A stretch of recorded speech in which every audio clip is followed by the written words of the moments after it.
आदिवासियों का इतिहास उनके जो रेला पाठाओं में मिलता है, उनके गीत में मिलता है, उनके सांस्कृतिक गीत में मिलता है, रेला पाठाओं में आदिवासियों के इतिहास मिलता, लिखा नहीं गया। इस वजह से कुछ लोग बाहरी नस्ल के, आर्य नस्ल के लोग आकर यहाँ पर हमारे पैन पुरखाओं का इतिहास लिखा है, हमने नहीं लिखा, उन्होंने लिखा और उसको गलत रूप में लिखा है। इस वजह से हमारे ही लोग हमारे महापुरखों के प्रति घृणा के रूप में देखते हैं।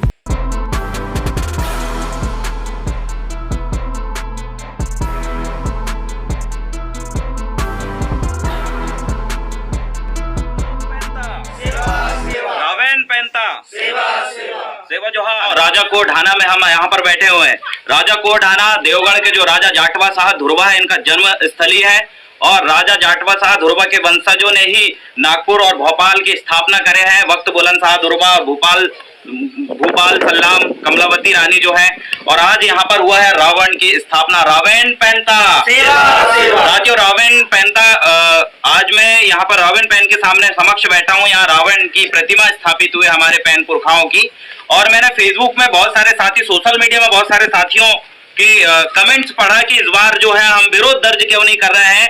हमारे रावण का जगह जगह पुतला दहन हो रहा है, और पिछले साल हमने छिंदवाड़ा में अल्टीमेटम दिया था कलेक्टर और एसपी महोदय को कि 20,000 से ज्यादा लड़के आके हम रावण दहन रोकेंगे अगर आप रावण दहन करेंगे तो। इस प्रकार से हमने जगह जगह विरोध दर्ज किया, लेकिन आज क्या वजह हुई कि हम विरोध नहीं कर पा रहे हैं या फिर नहीं करना चाहते, उसकी बात आज मैं क्लियर करना चाहता हूं। तो स्पेशली आज का ये वीडियो हमारे पैन पुरखा रावण पैन को लेकर हम आज आप तमाम युवा साथियों के समक्ष पहुंच रहे हैं। सगा साथियों, आपको पता होगा रावण पैन की हम पूजा करते हैं, और आज से नहीं बहुत समय से करते हैं। ये कैसे साबित होता है, कुछ समय पहले यहाँ मीडिया चैनल आए तो उनको भी हमने समझाया था कि दोस्तों रावण दहन जो शुरू हुआ है वो अभी अभी से हुआ। इससे कई समय पहले से हम खंडेरा में मेघनाथ बाबा की पूजा करते हैं। मेघनाथ बाबा जो है रावण के जो पुत्र हैं, तो जब से रावण दहन शुरू नहीं हो उससे कई समय पहले से हम मेघनाथ पूजा कर रहे हैं, और रावण दहन की शुरुआत अभी अभी से हुई है।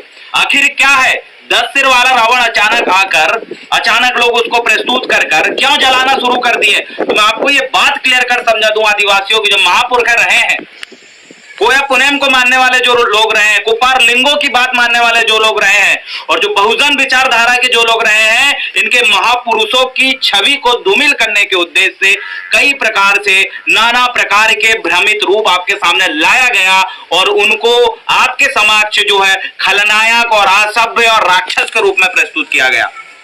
कहने का मतलब आप साफ ये समझिए, हमारे जितने भी महापुरुष रहे हैं, चाहे शंभू शेख की बात करें, हम भीमाल पैन की बात करें, इनके रूप को भ्रमित रूप में हमारे सामने प्रस्तुत कर हमारे अंदर, हमारे मन में, हमारे विचारों में एक घृणा भरी गई है, और वही घृणा भरने की वजह से हम अपने पुरखों का ही अपमान करने लगे। यहाँ आज रावण जो पैन है, यहाँ राउंड वाला है, और कुछ समय बाद हम जो है जामुन टोला बिछुआ खमार पानी क्षेत्र में आता है, वहां पर हम रावण गोंगो में शामिल होने वाले। पूरे छिंदवाड़ा जिले में सैकड़ों जगह है जहाँ रावण पैन की पूजा होती है। पूरे भारत के कई जगह आप चले जाएंगे जहाँ रावण की पूजा होती है, क्योंकि मेरे साथियों, जिनके 10 सिर नहीं थे, एक सिर वाले जो थे हमारे पुरखे रहे हैं रावण। और मैं आपको बता दूं, आज कई प्रकार से ज्ञापन आंदोलन करने के बाद भी हमारे पुरखाओं का लगातार अपमान किया जा रहा है। तो मैं आपको कई संविधान में से बड़े बड़े रूल्स और रेगुलेशन है जिनके अंतर्गत इसके हम रोक के लिए आवाज उठा सकते हैं, लेकिन हम इसलिए आवाज नहीं उठा पा रहे हैं क्योंकि हमारा आदिवासी समुदाय, हमारा जो कोयतुर समुदाय, हमारे बहुजन लोग ही रावण दहन में शामिल होते हैं।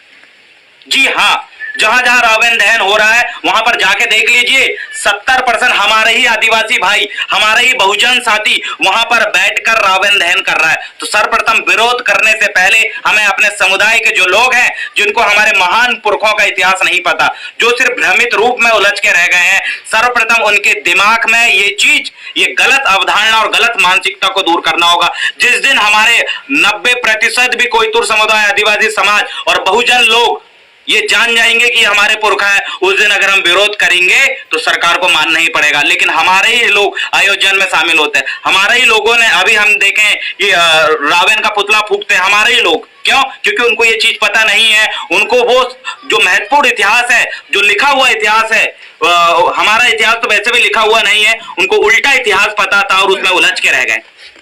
कहने का मतलब है आदिवासियों का जो इतिहास रहा है, वाचिक इतिहास रहा है, लिखित इतिहास नहीं है। पत्थरों में आदिवासियों का इतिहास मिलता है। आदिवासियों का इतिहास उनके जो रेला पाठाओं में मिलता है, उनके गीत में मिलता है, उनके सांस्कृतिक गीत में मिलता है। रेला पाठाओं में आदिवासियों का इतिहास मिलता, लिखा नहीं गया। इस वजह से कुछ लोग, बाहरी नस्ल के, आर्य नस्ल के लोग आकर यहाँ पर हमारे पैन पुरखाओं का इतिहास लिखा है। हमने नहीं लिखा, उन्होंने लिखा और उसको गलत रूप में लिखा है। इस वजह से हमारे ही लोग हमारे महापुरखों के प्रति घृणा के रूप में देखते हैं। तो सगा साथियों, आपसे मैं निवेदन करना चाहूंगा कि सर्वप्रथम जो है अपने लोगों को जगाएं, उनको बताएं कि कौन है पहंदी पारी कुपार लिंगो, कि कौन है आंधी रावण सुकमा पेरियो, जिनको हम आज से नहीं शुरू से पूछते हैं।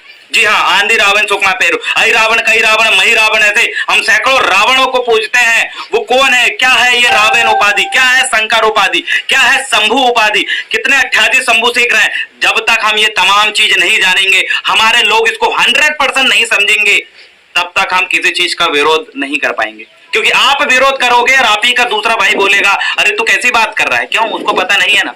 तो सर्वप्रथम हमारा ये पहला कर्तव्य बनता है कि हमारे महापुरुषों के बारे में सर्वप्रथम हमारे लोगों को 100% जानकारी देना। आप सरकारी नौकरी में हो, आप व्यापारी हो, आप विद्यार्थी हो, आप खेती किसानी करते हो, आपका प्रथम कर्तव्य बनता है कि अपने पुरखों के बारे में खुद को जागृत होना, और अपने जो लोग हैं आपके आस पड़ोस में रहते हैं, अपने समुदाय के लोग, उनको जागृत करना पहला ये कर्तव्य आपका बनता है।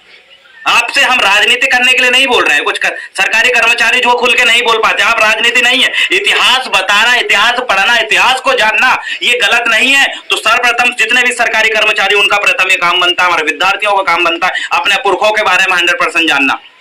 उसके बाद हम खुल के विरोध करेंगे। अभी हमारा एक ही मिशन है कि गांव गांव जाना, गांव गांव में मीटिंग लेना और गांव गांव में हमारे महान पुरखों का इतिहास को सबूत के साथ बताना। ये हमारा पहला मिशन है। हमारा मिशन विरोध करना नहीं, हमारा मिशन है कि इसका हम जगह जगह हम देख रहे हैं। आज यहाँ पर हम रावण गोंगो करेंगे, छिंदवाड़ा जिले में कई जगह हम रावण गोंगो करेंगे, और जब रावण गोंगो मतलब रावण पूजा हम करेंगे, इससे हम लोगों को ये बताएंगे कि हम रावण पूजा कर रहे हैं, आप इसका विरोध कर रहे हैं, तो सामने वाला व्यक्ति इस बात को समझेगा कि जिसकी ये पूजा करता है और उसका अगर हम जलाएंगे तो आदिवासियों का अपमान होगा। और वैसे भी एट्रोसिटी एक्ट में कुछ ऐसे रूल्स है, कुछ ऐसी चीजें हैं जिसमें ये साफ कहा गया है कि इन मामलों में एट्रोसिटी एक्ट लगेगा। तो उसमें एक ये भी है कि आदिवासियों की धर्म संस्कृति और उनको पुरखों का अगर कोई अपमान करता है, इस मामले में भी एट्रोसिटी एक्ट लग सकता है।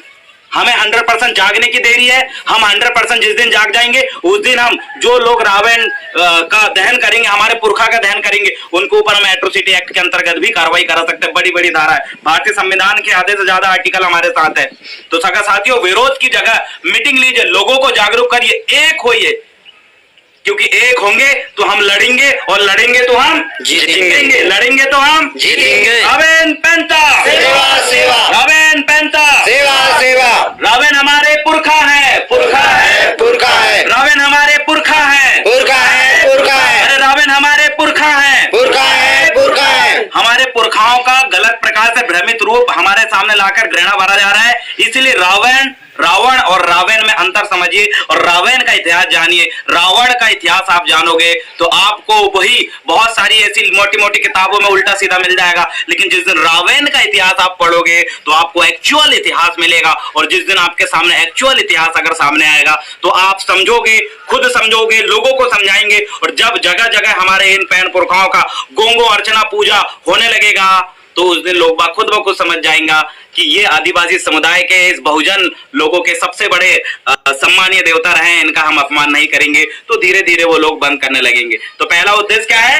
गांव गांव जाकर अपने पुरखों का इतिहास को समझाना, हमारे महान पुरखों के बारे में बताना। अगर हम ये काम कर लेंगे, हमारे 90 से 100% लोग अगर जाग जाएंगे तो स्वाभाविक सी बात है, विरोध करने की आवश्यकता नहीं होगी, लोग खुद ब खुद बंद कर देंगे। तो मेरे साथ भाई तुलसी राजा जो कैमरामैन के रूप में है, और हमारे बहुत सारे साथी वीडियो बना रहे हैं, उनको भी सेवा जोहार। आज का इस जगह हम बैठे हैं और हमको पता है कि छिंदवाड़ा पोला ग्राउंड में रावण दहन करेंगे, लेकिन हम उसमें असफल इसलिए हो जाते हैं क्योंकि हमारे लोग ही उसमें शामिल होते हैं। इसलिए हमारे पहली प्राथमिकता है गांव गांव जाकर पुरखों के इतिहास के बारे में समझाना, बताना। रावण पेंता सेवा सेवा। तो मैं देव रावण भलावी, और आज 13 अक्टूबर को, अक्टूबर ही चल रहा है ना, 13 अक्टूबर 2021 को आज राजा कोट ढाना में हम रावण प्रतिमा के समक्ष यहाँ पर बैठ के आपके समक्ष ये वीडियो हमने पहुंचाया। बहुत बहुत धन्यवाद। वीडियो को देखने के लिए शेयर करें और तमाम विरोध करने वाले साथियों को ये बताएं कि आप अपने विरोध करने में जो हम समय लगा रहे हैं वो समय हम अपने लोगों को समझाने में लगाएं। हमारे लोग 100% अगर जान जाएंगे, हमारे लोग अगर समझ जाएंगे तो हम प्रशासनिक रूप से इसकी एक मांग करेंगे और जरूर प्रशासन हमारी बात को मानेगा। न्यायालय में तक इस मामले को हम लेके जाएंगे और हमें न्याय जरूर मिलेगा। सेवा जोहार। जय गौंडमाना, जय बड़ादेव, जय आदिवासी।